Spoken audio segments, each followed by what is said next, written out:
Hi, I'm Tim Gideon for PC Mag, and today we take an in-depth look at the Apple iPad, launching April 3rd. It doesn't come with much, just a sync cable and a power adapter. No earbuds, which is surprising given the minimum $500 price tag.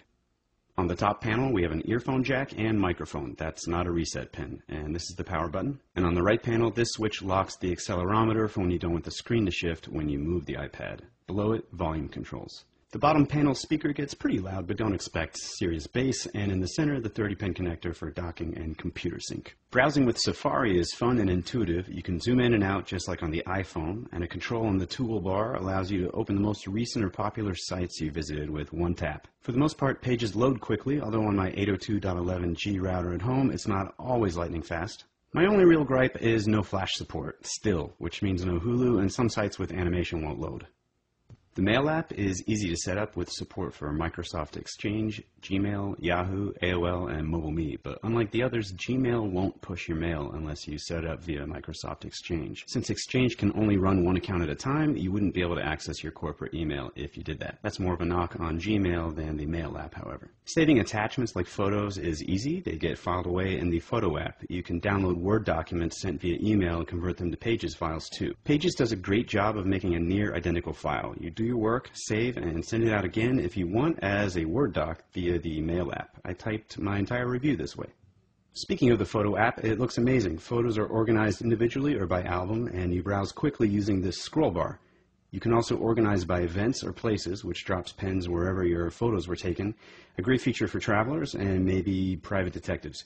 You can also browse by events or faces.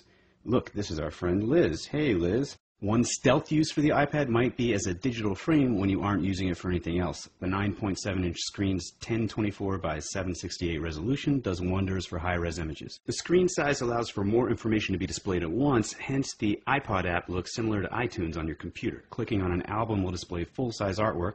Tapping on it again gives you track lists, which you can then tap on to play. For some reason, Apple opted not to use CoverFlow, the horizontal browse by cover option that looks so cool on the iPhone and iPod Touch. Seems like it'd be a perfect fit here, but oh well. Of course, the iPad has iBooks, and they look great. It'll be interesting to see if the Kindle and other ebook readers stay in the game, or if Apple will dominate the market like they do the MP3 player market. You can search an iBook for anything, and if it finds what you're looking for, tapping the search result takes you to the page it's on.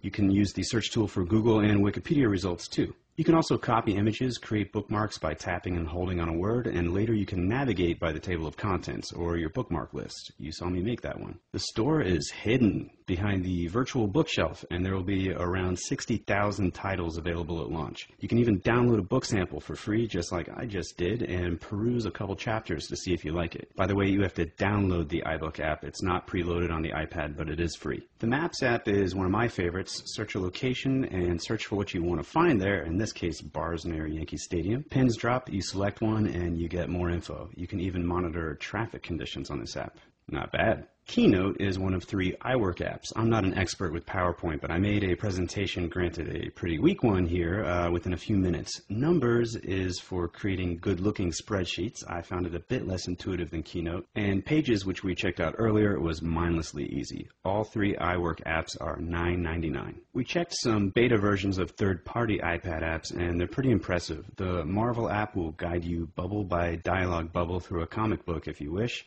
or you can just zoom in on images. This periodic table app blew my mind. If I had this when I was a kid, maybe I would have been a better student.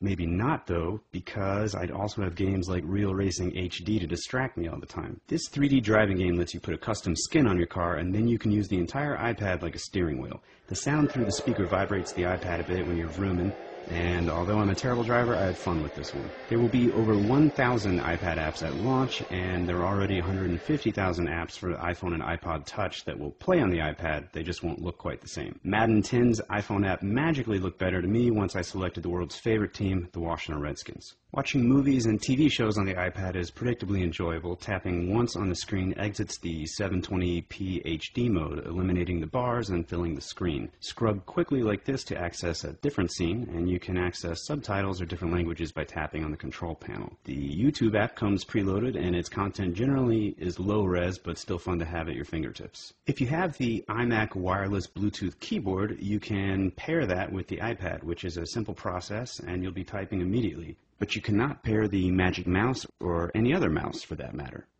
There are plenty of accessories, however, specifically for the iPad. Perhaps the coolest is the keyboard dock, which charges your iPad while you type on a real surface. The Wi-Fi only iPad comes in 16 gigs for $499, 32 gigs for $599, and 64 gigs for $699. We've yet to test the Wi-Fi plus 3G model, which is $629, $729, or $829 for the same capacities. And keep in mind you'll have to pay more for 3G coverage as well. There's more to know. Check out our written review at PCMag.com, and thank you for watching.